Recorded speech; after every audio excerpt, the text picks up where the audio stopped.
Hi, beautiful people. Welcome to our event with Ju Hyang Padma for the launch of her new book, Feel the Blessings, Ritual and Consciousness in the Work of Buddhist Healers. The book is just out on Friday. Thank you so much for joining us to help launch the book into the world. I encourage you to show some love for Ju Hyang in the chat if you are so excited for her new book. My name is Evan Karp. I'm the events manager for Booksmith. We're an independent bookstore and a mainstay of San Francisco's Haight-Ashbury district since 1976. So without further ado, I'm very happy to introduce the star of the evening. Ju Hyang Padma holds a doctorate in psychology from the Institute of Transpersonal Psychology at Sophia University.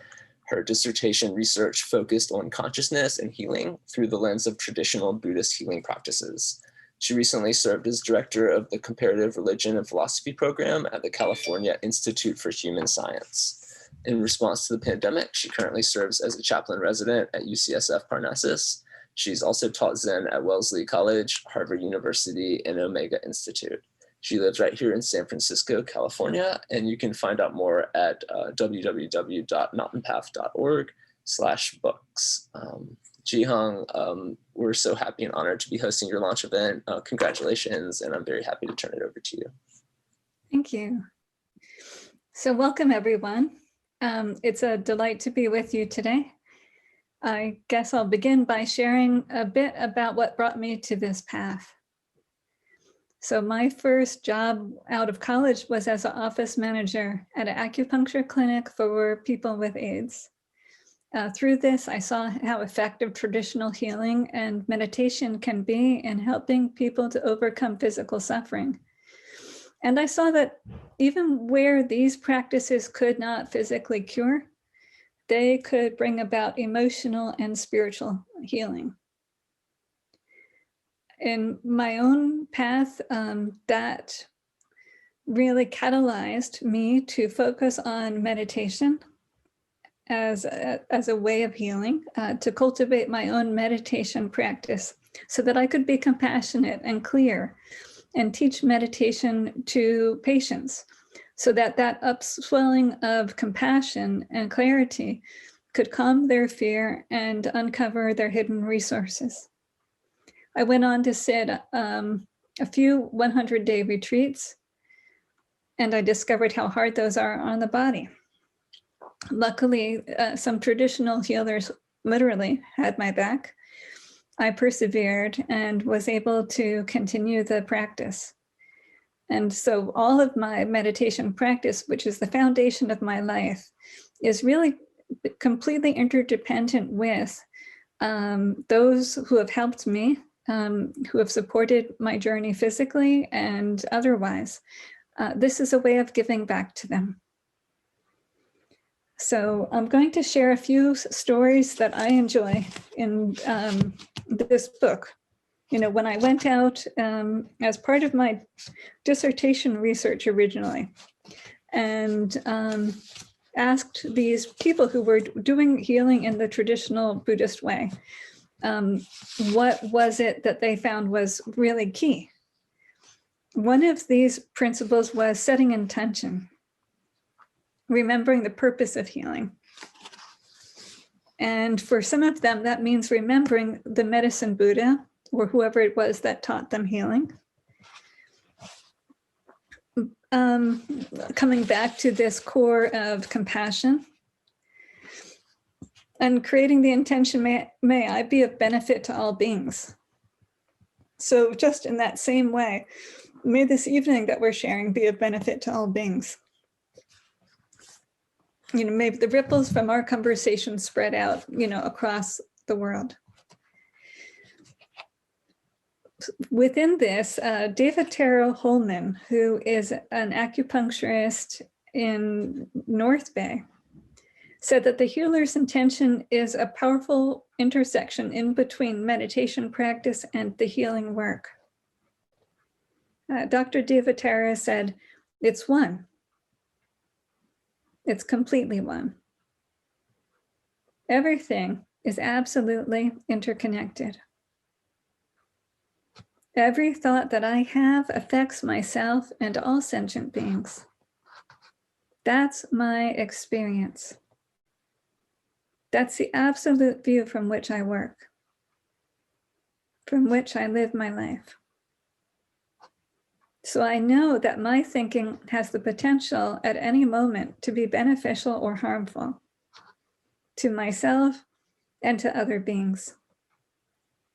So it's from that point of view that I'm able to utilize the very specific techniques that come from the world of Buddhism. So she shared a story from when she was a Buddhist student and medical interpreter in China. She came across a book in the local bookstore which described how to move qi using acupuncture needles. You know, based on the direction the needles are rotated, one could drain the excess or tonify, you know, strengthen the qi. And so the next day, during the rounds at her hospital, she saw two Chinese doctors working together on opposite sides of a patient, working on analogous points to produce the same effect. But they were turning the needles in different directions. You know, David Tara was surprised. She said, but the book said, if you want to drain the qi, you turn this way, right? But if you want to tonify it, you turn that way. But you are using different directions. How? The doctors responded, if you know the answer to that, you know the answer to all healing. And the answer, of course, was it's in your intention. Your intention makes all the difference. So that shows exactly how integral it is to understand the role of consciousness in the practice of healing. In Western medicine, consciousness has not been considered a causal factor in healing. And yet we know that the thoughts and the emotions have a huge effect upon the molecules of emotion, endorphins and such that the body produces. These are affecting us simultaneously on the spiritual, emotional, and physical level. So when we consider the work on the level of consciousness, setting intention is key. You know, and then of course, mindfulness plays a role, and there's other important pieces. But there's another story I really love from the traditional acupuncturist Heidi Harding, who is located in New York State. And she combines practice of Tibetan Bon meditation with her classical Chinese medicine.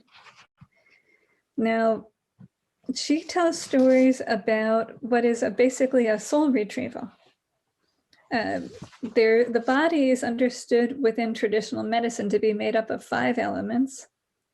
And if one of these is out of balance, you know, then it can manifest in the emotions and also through illnesses.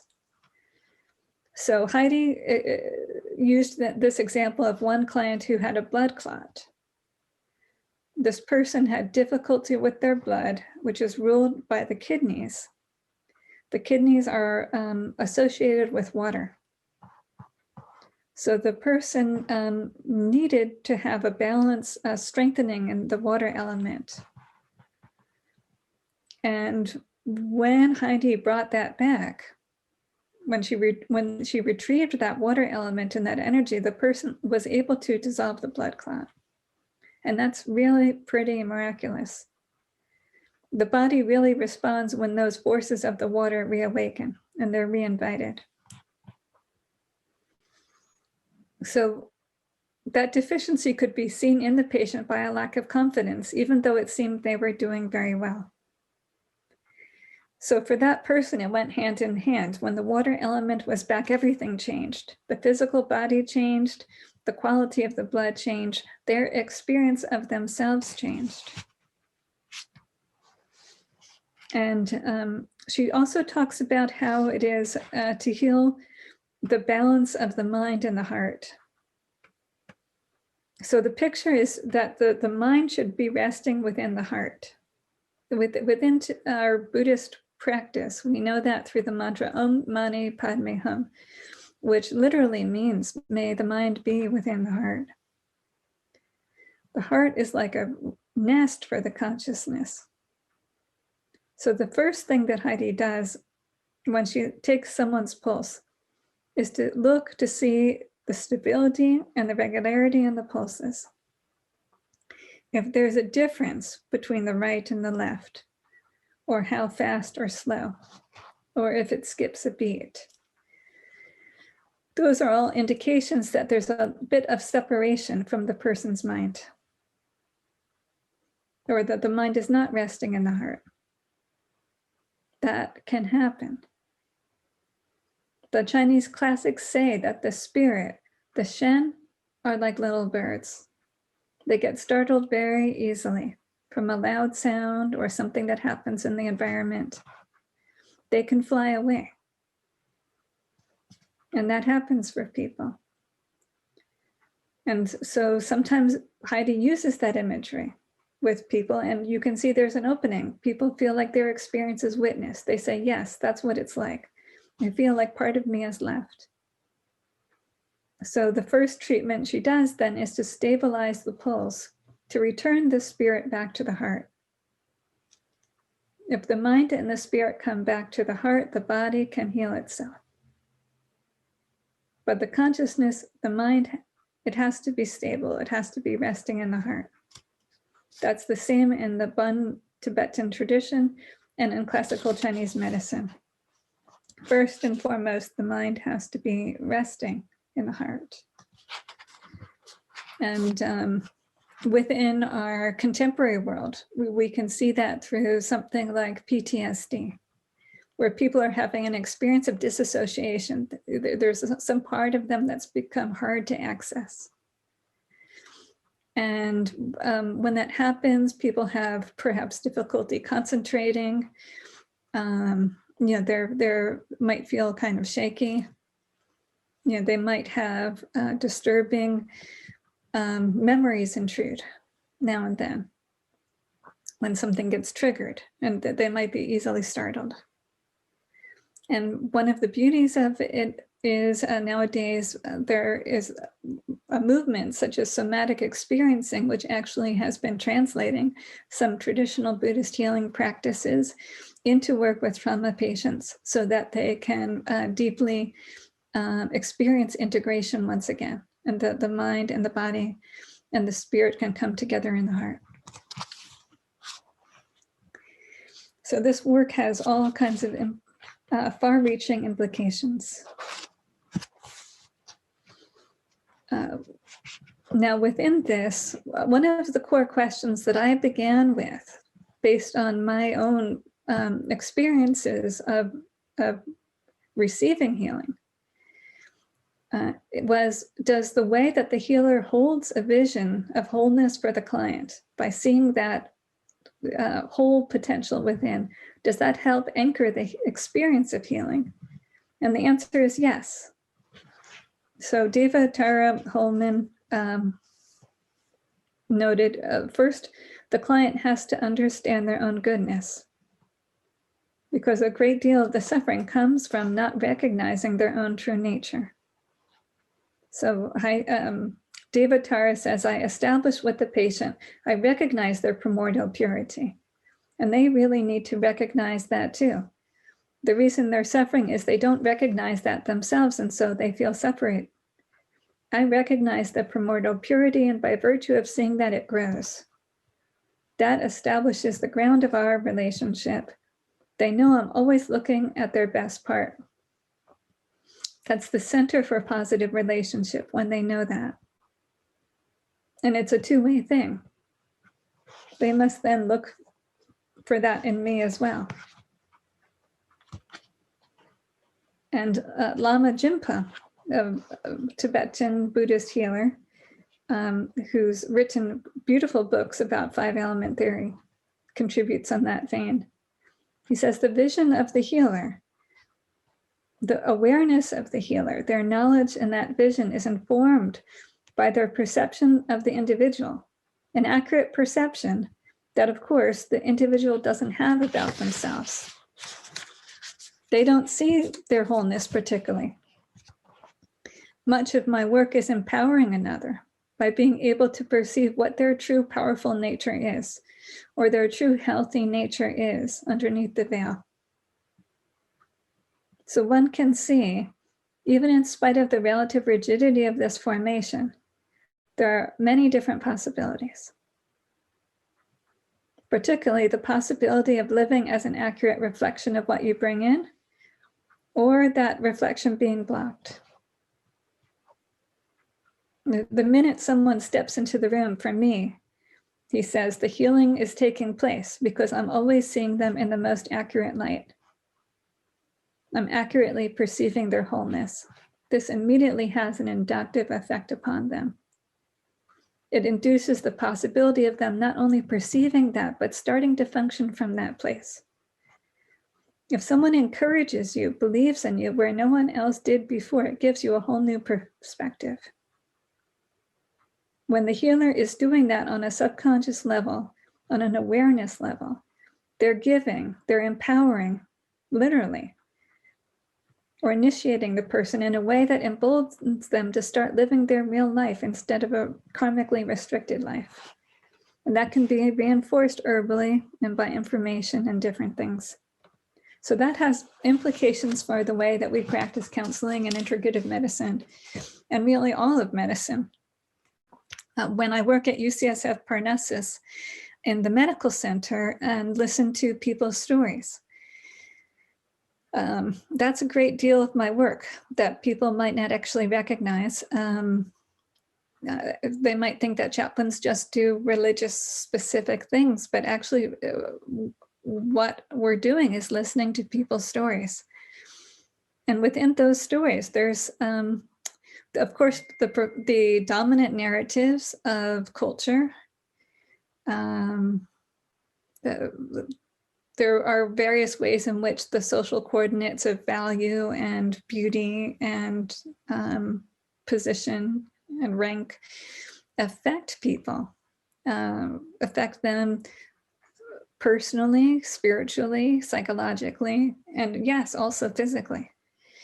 So when I listen to people, I might hear this dominant narrative, but then also within this, there are the preferred narrative, the stories of their resilience, their resources, their community. And so when I listen, I try to lift up those narratives in a way that empowers and emboldens the person really to be that which they are. So that for me is a core piece of this work. It's really working healing from the grassroots level, bringing forth what is already there.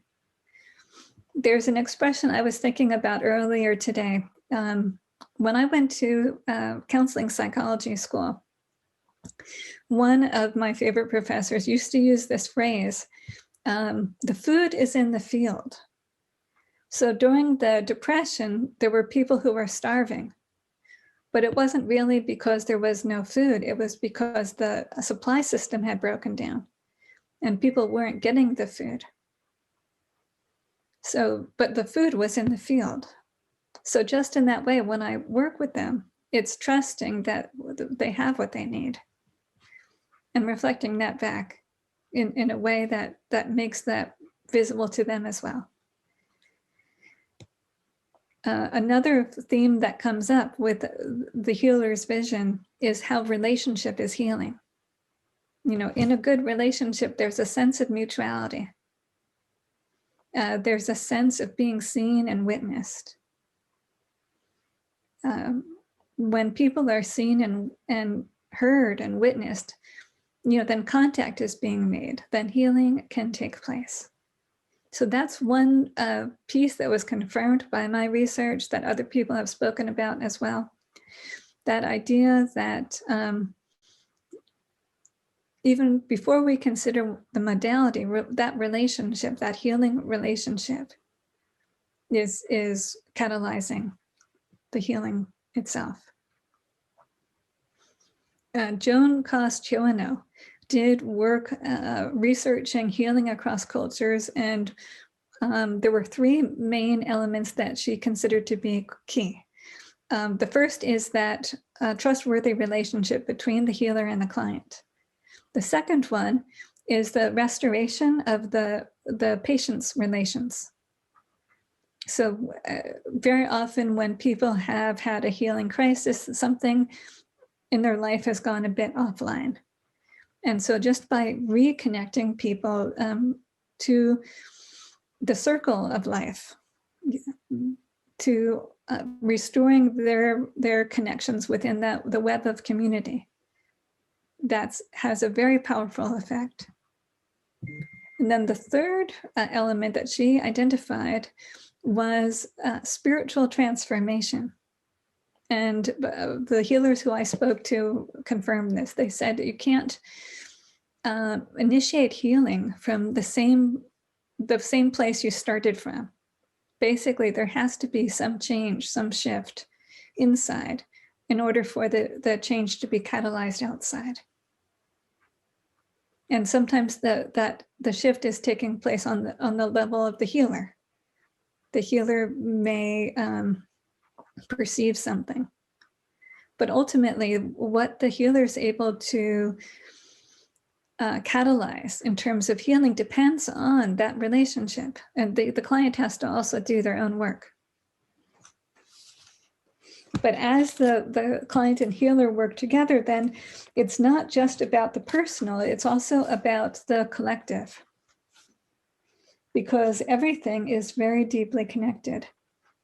So within these stories, one phrase that came up quite a bit is tendril, which is the Tibetan translation of the Buddhist term paticca samuppada, which means interdependent origination, or coming into being together. So Lama Jinpa described tendril this way. He said, "There are two ways one can be. One can perceive the world as a logical, rational, sequential situation. But there's another way of perceiving it, or another way of starting to be, which is where things happen through tendril, through connection. And they don't have logic. Whatever comes into the room is part of the story of the patient. Whether it's that they came late, or whether they were here, it started raining. The more you're open to that, the more it happens." And so people understood tendril in different ways, but basically it means that what is going on is a level of connection that surpasses what we can logically understand.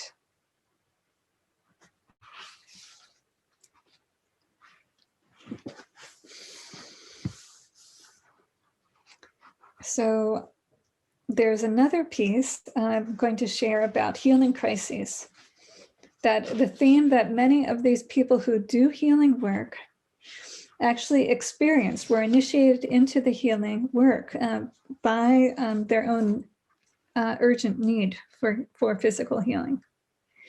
So Lama Tenzin Sherpa, one of my co-researchers, found himself near death and among the dying in a hospital in Nepal. And out of that, he came to a deeper realization of the preciousness of life and the universality of suffering. And the resolution of his illness through the ministration of his teacher spurred Lama Sherpa to extend his direction of service through the practice of energetic healing. Co-researcher Christina Juskowitz experienced energetic imbalance during intensive meditation that exhausted her physical body and ultimately led her to Segu Rinpoche, who cured her illness successfully. And so she went on to be a co-founder of Juniper Foundation, which is the healing institute associated with his work in the South Bay.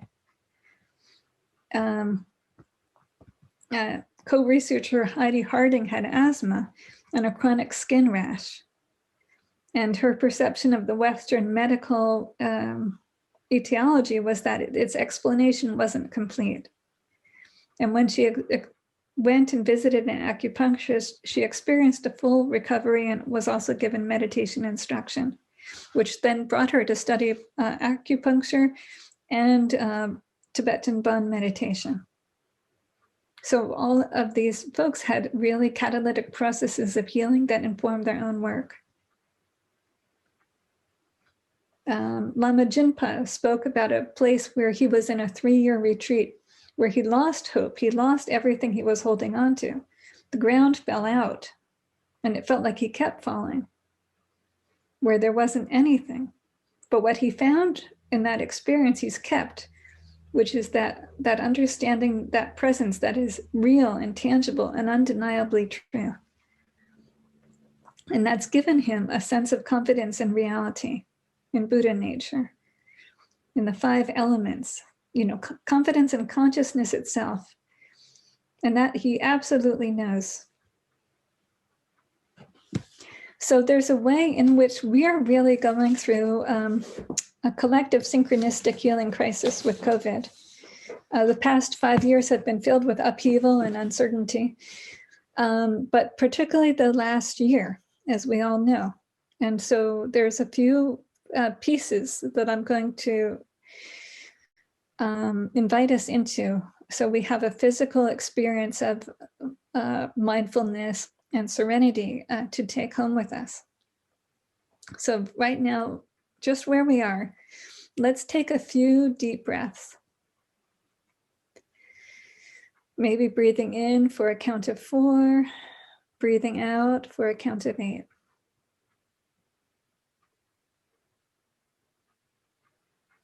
Watching the breath becomes deeper. Breathing in, we relax our body. Breathing out, we clear our mind.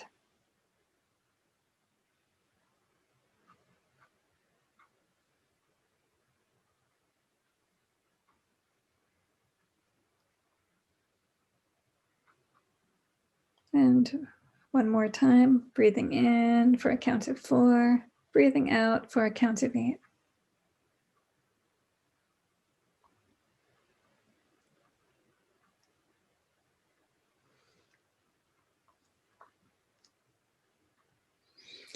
So I've taught this in many places, including UCSF Hospital, where it's difficult for people to find time to meditate. But I just invite them to find a few moments to breathe deeply right in the midst of their work. And that can help us to ground in the body. The grounding in the body then also can be strengthened by focusing awareness in the midst of the day on certain physical sensations. If we are gelling up our hands, applying awareness to that, noticing the texture of that. Breathing through the soles of the feet, feeling the feet on the ground like roots going deep into the earth. Sensing how the breath in the lungs goes through the deepest corners of the lungs, through the lower belly, just noticing whatever sensations are present with that. Dropping the storyline and just staying with that direct experience. Noting where the in-breath ends and the out-breath begins. As we try this, just noting whether the breath is flowing freely or if it feels constricted anywhere. And where it is, just breathing through that, relaxing and softening that as well. And as we do that, then the emotions begin to shift. But it's okay, whatever it is that we're working with, if we have restlessness or doubt or uncertainty, everything gets to be there. And that's what the wholeness means. There's a poem from Rilke where he says, "Let everything happen, beauty and terror. Just keep going. No feeling is final." So as we allow all of that to be there, then we come fully into our senses. We feel the vividness of fully being alive. And out of that, seeing everything that arises as workable, there's an inner freedom that arises, so we can see the wholeness in the faces of the people around us. Which brings me to the next point, reaching out. In times like this especially, we need our full resources. We need that sense of connection. Peter Levine speaks about this, saying he hates the term social distancing. We don't need social distancing. We need physical distancing, but we shouldn't be socially distancing. And there are many, many, many ways now, including our modern technology that we're enjoying tonight that allow us to be in different places, but to stay connected. And I'll invite one more tangible exercise before I start taking questions. This comes from Sun Yu, a Korean meditation practice. So just placing hands here at the heart level as we breathe in, bringing them up above our head. Breathing out, bring them down, making a big circle. As if we're embracing an orange or a beach ball. Just bringing those arms down to the level of the lower belly. Just 3 fingers below the belly. And coming back again, breathing in. Stretching our arms up above our head like trees with tall branches. Breathing out, bringing them back down.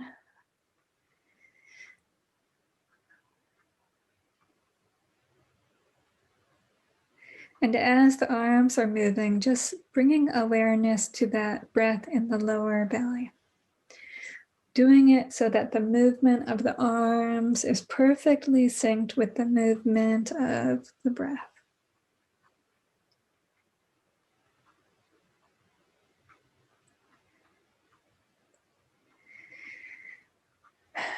So through practices like this, we can all emerge from this collective initiation of the pandemic, strengthened at our core with some new tools to heal not only ourselves, but others as well.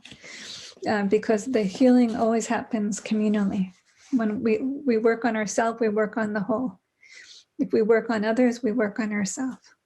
There's no separation. So on that note, I'm gonna, I see we have some questions in the chat. Hi. Thank you, Ji Hyang. This has been wonderful talk so far, and thank you everyone who is tuned in and asking such great questions. The first one comes from Meg, and Meg is wondering, Ji Hyang, how have your Buddhist beliefs influenced your work with patients at Ucsf Medical Center?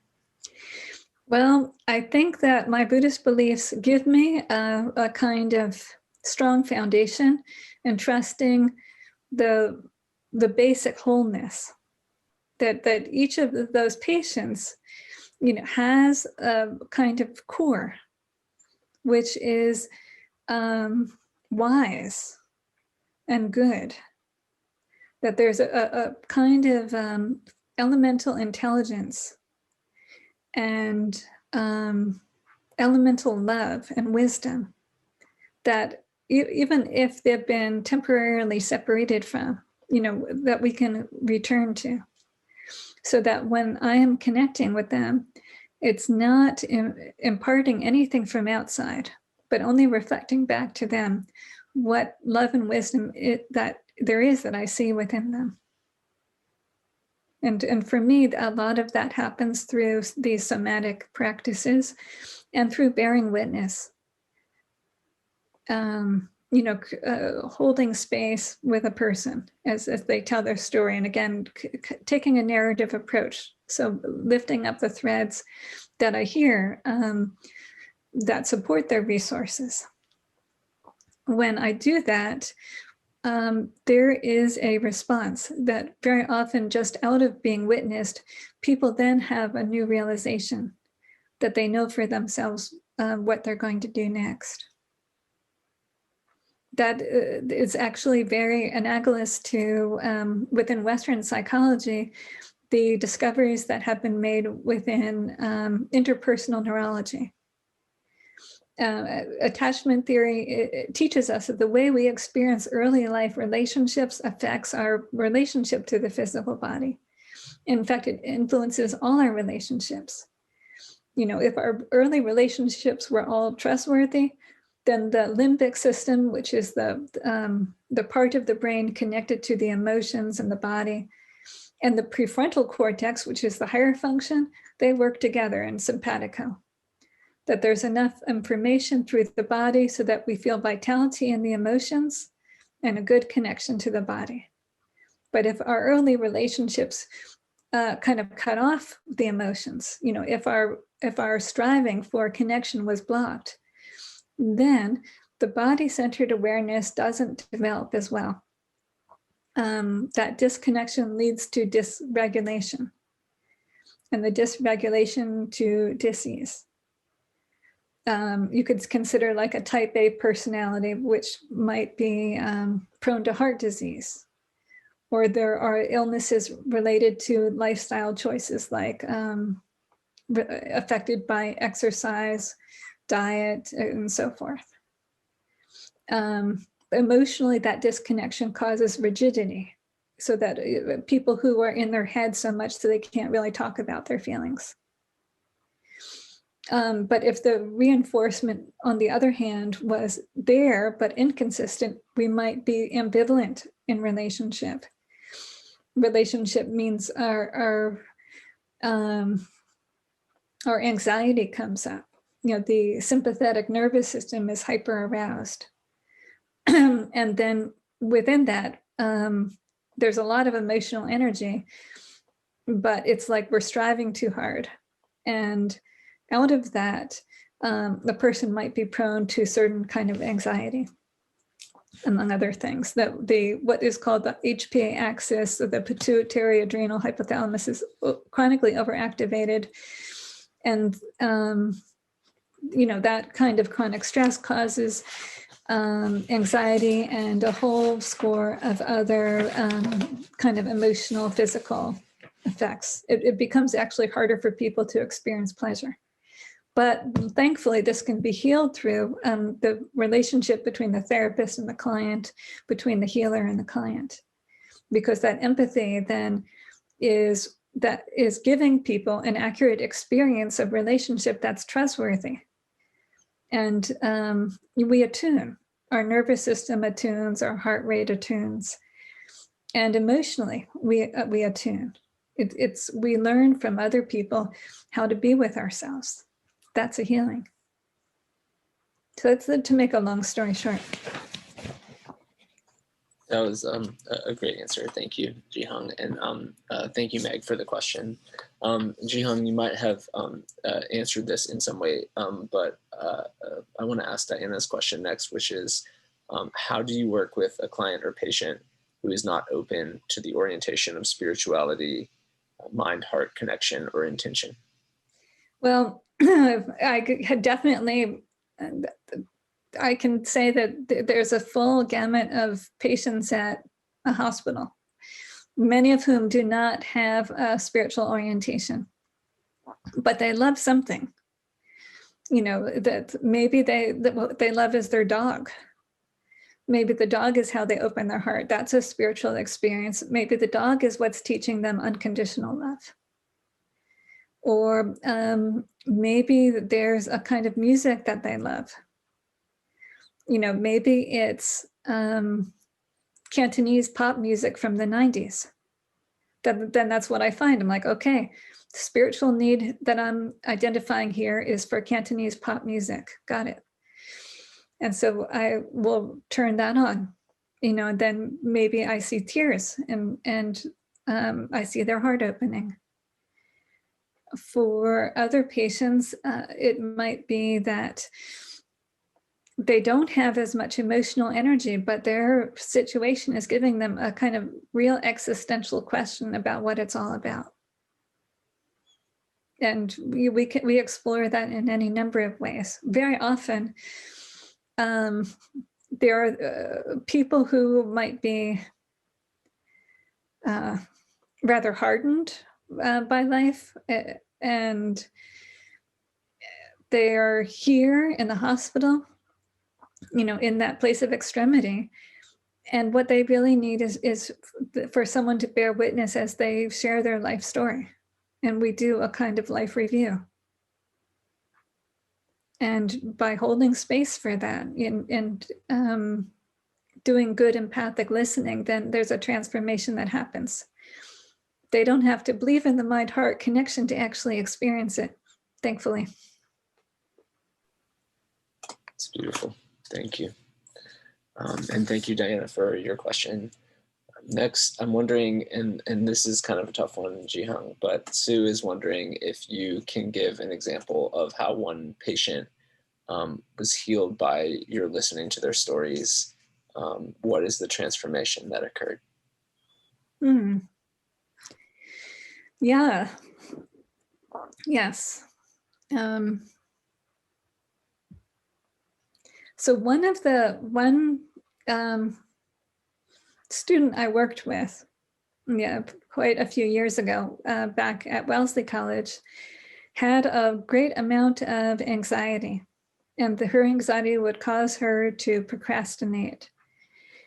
And then the procrastination would cause an effect in her grades, which would then precipitate more anxiety. It was kind of a vicious circle.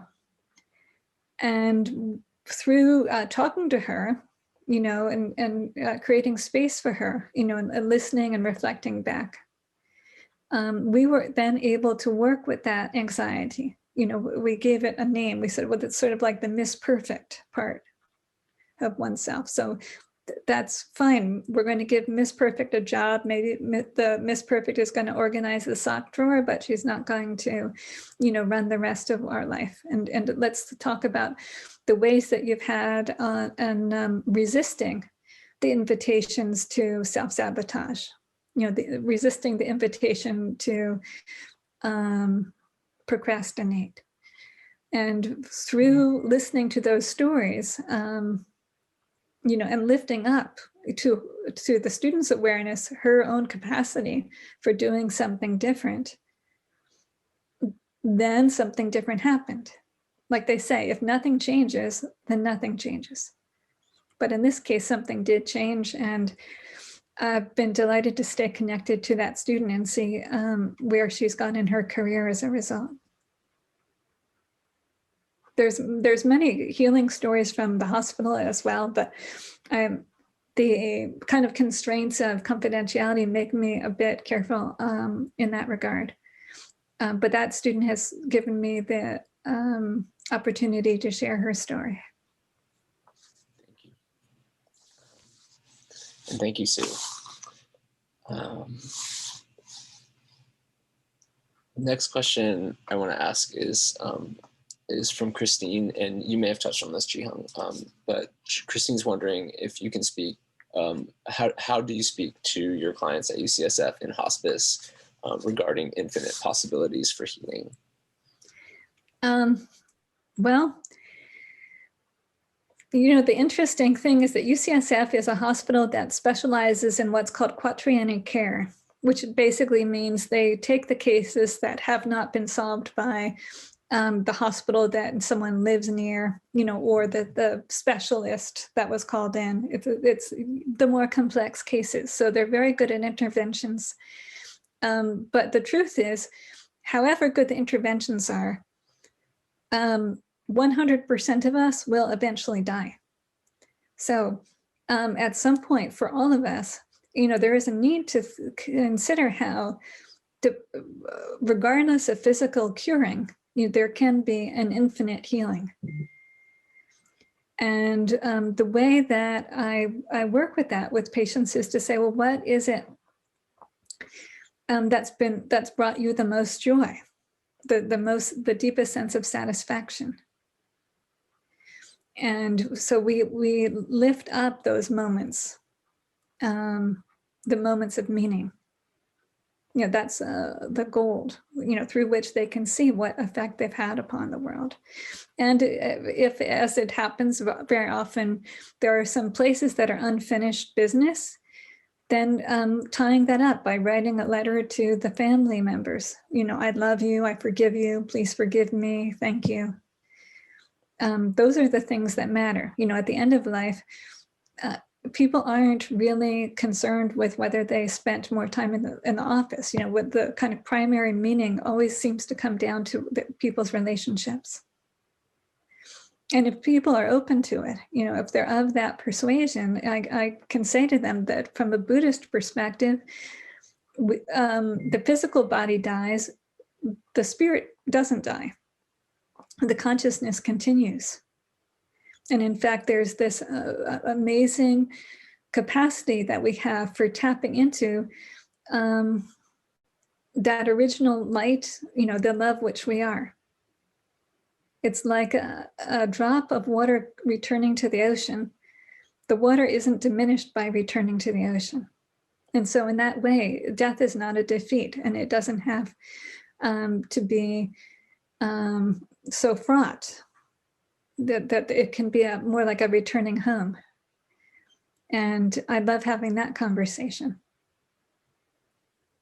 Certainly when people have had that opportunity for reconciliation and died well, there's a kind of light that fills the room.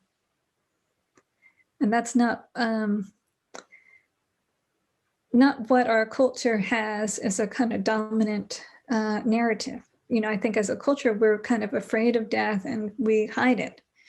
We have a great amount of denial about that, and we're very youth-oriented.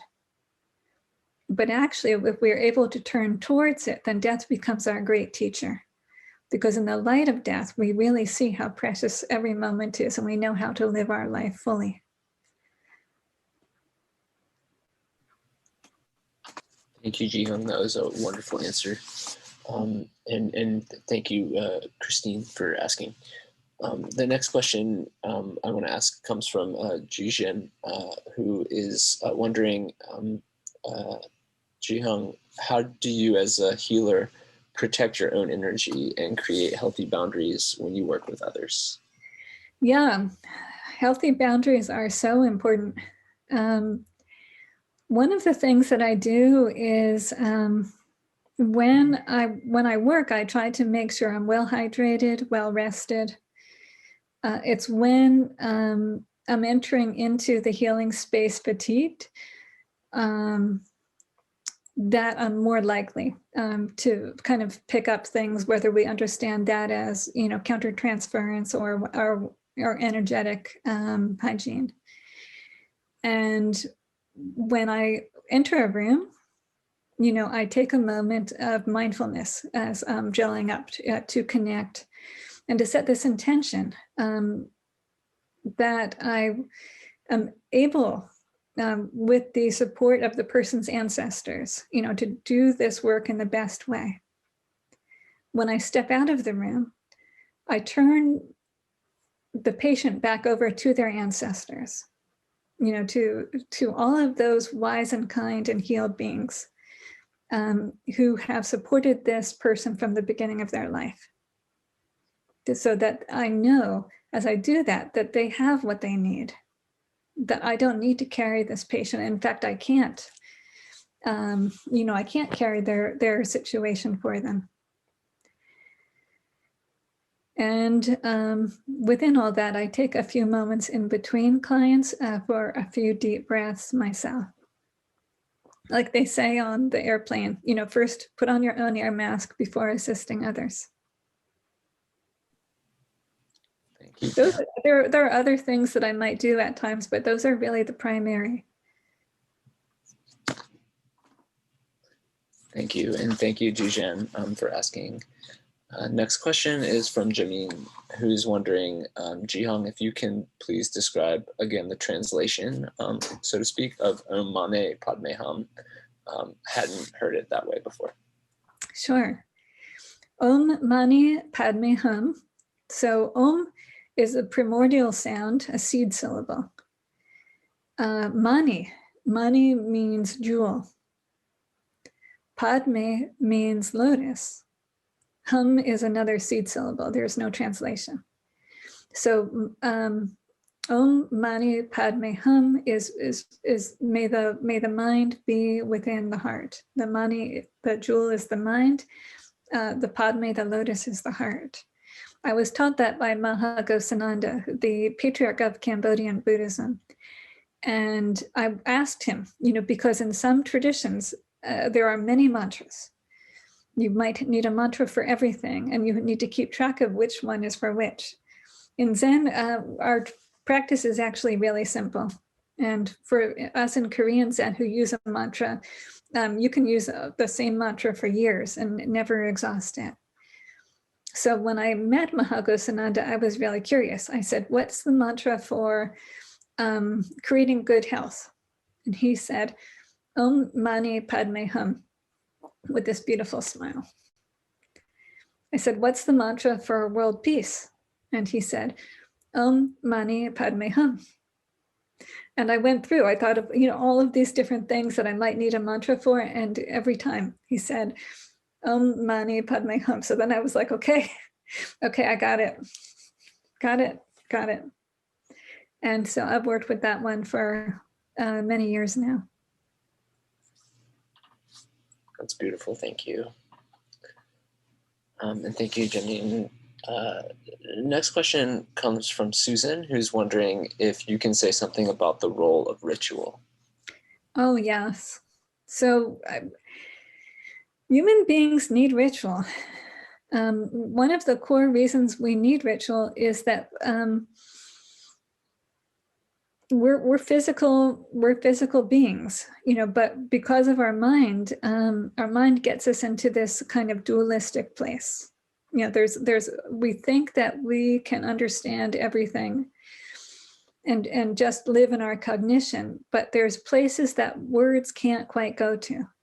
Ritual has the capacity to slip beyond that dualistic, to enter into a deeper kinesthetic knowing that we all experience. There's parts of the brain particularly that are stimulated by ritual, that are connected with our sense of smell, our sense of taste, our kinesthetic awareness. And those are like the rug that ties the room together, to quote the great Lebowski. There's a way in which ritual is helping us to make meaning. And so when I was in a patient's room, sometime, I realized that patient needed to come to a greater resolution with regard to her parents. And I thought, quick, what are we going to use for ritual here? So I picked up a bottle of body lotion, and I had a rosary. I said, this rosary is going to be you. This body lotion jar, that's your parents. And so using the pieces in that way, we were able to go back and forth. Those objects were anchoring for her a physical representation of the inner parent, and the inner child. And going back and forth like that, she had the conversations she needed to have, thanking them for the precious gift of life, and also acknowledging that what she hadn't found there, she's going to find elsewhere. That kind of closure is going to help her to have a sense of physical healing. And then actually in my bag, I also had some sesame seeds by chance. And so we took some of the sesame seeds and as an offering to her ancestors, and gave them to the earth. So it was a very impromptu ritual because just what did I have at hand? But externalizing that gave her a chance to take it in through the kinesthetics, through the sense of texture and smell. And as we did that, something shifted. And I think that probably had a deep effect. There are all kinds of ways in which we have traditionally thought about ritual in Western society as something that people who are uneducated do, people who are in third world countries. It's been part of the way that people in less developed societies have been marginalized. That the kind of scholastic discourse has been, they do ritual and that's backward. What we do is science or liturgy and it's more elevated. And so we in our expertise are going to go over there and tell them that they think that's what they're doing, but we know this is what they're doing. It's kind of inherently demeaning. And so recently, actually, there's some beautiful work that's been done in medical narrative. And within medical narratives, there's a recognition that the Western medical bioscience has its own rituals. Taking people's vitals is a ritual that's performed very assiduously. We can say that gelling up is a ritual that we're all performing. The way that a doctor conducts a goals of care conversation with a family, that's definitely a ritual. But the question with any ritual is it good ritual, which is it bringing people to a higher understanding of meaningfulness and connection? Or on the other hand, is it not effective ritual? So the effective rituals, according to Cheryl Mattingly, are the ones that engender hope. And so coming from that place, then we can use whatever is at hand, even if it's a lotion of, a bottle of body lotion. Our conversation, the way that we make contact, as we do that, that ritual is connecting us to a sense of gratitude. It's connecting us to a place that's both located in time in terms of connection to our past, connection to hope for the future, but also ritual is happening in almost a time outside of time. Because there's a kind of existential immediacy about it. And we know that if we think in our lives about the moments when we have had a kind of numinosity, maybe the moment in which our child was born, or someone proposed to us, or we saw, a sunset that just broke our heart open. There's qualities of that that are ritual. And so when I'm working with patients, I'm very aware of that. How can this moment, this conversation that we have, which maybe I'll never see them again. Maybe this 15 minutes we share is the only 15 minutes we'll ever share. But how can we use that to connect them to their sense of hope and to a sense of meaning and to a sense of authentic and heartfelt connection? That bearing witness is the first thing. And then out of that, I'll use whatever's present, whatever resources are present in the situation for action. But sometimes just bearing witness is the action.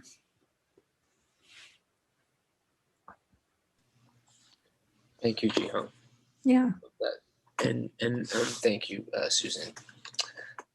The next question, and we have time for, I think, 2 more questions. The next is from Jameen, who is hoping, Ji Hyang, that you might say more about tendril. Can you say more about that? Is it like the way that plants grow? Very nice, Jameen. So tendril is that deep connection that we have. Sometimes in Korean Buddhism, in Korean society, the word is in-yang, which basically translates the same way. It means cause and effect. That feeling that you have, you just run into someone for the first time, but you feel as if you've known them forever. Or I happen to go out in the morning at sunrise into the park. And as I arrive in this clearing, there are a pair of hawks, and I've never seen a pair of hawks. And so I wonder about that. What is it about the hawks and they're showing up for me? And what kind of day is that going to be? Would it be a different day if there were two coyotes that showed up in the morning? I think maybe. But those have meaning because also I'm receptive to it. For someone else, they might be like, oh, there's those birds again, and it wouldn't have the same resonance. But to whatever degree that we're ready to participate in this world, and ready to be open to how even this one person could enter your life that changes the course of everything, then the sparkling moments show up everywhere. One way I experience them very often in San Francisco is with all the street art, that we can be walking someplace around here in the Mission District or in Richmond and suddenly see these carp that are painted on the sidewalk. And I love that. It's very serendipitous. I always seem to just arrive at that right street art when I need it. The carp have a lot of vitality. And the number of the carp also has different symbolic meaning that is found within classical Chinese thought. But sometimes I might run into other street art. There might be an angel or many other things. I kind of love the way the world itself is in continuous communication with us. That's for me what Tendril is about. Thank you. Yeah. And thank you, Jameen. Last question is from Susan, who is wondering, Ju Hyang, have you ever considered doing a podcast? Thanks, Susan. Yeah, I will make sure to consider that well. And I think it's fun, absolutely, to be engaged in conversation like this. It's also true that being a chaplain at UCSF can be rather energetically demanding. I spent 24 hours there in a single shift over the weekend. So sometimes I think my life also needs to have a greater sense of balance. But yes, I love that. And let's stay open. And I hope that you remind me and we continue that conversation. It's so great to see everyone here tonight.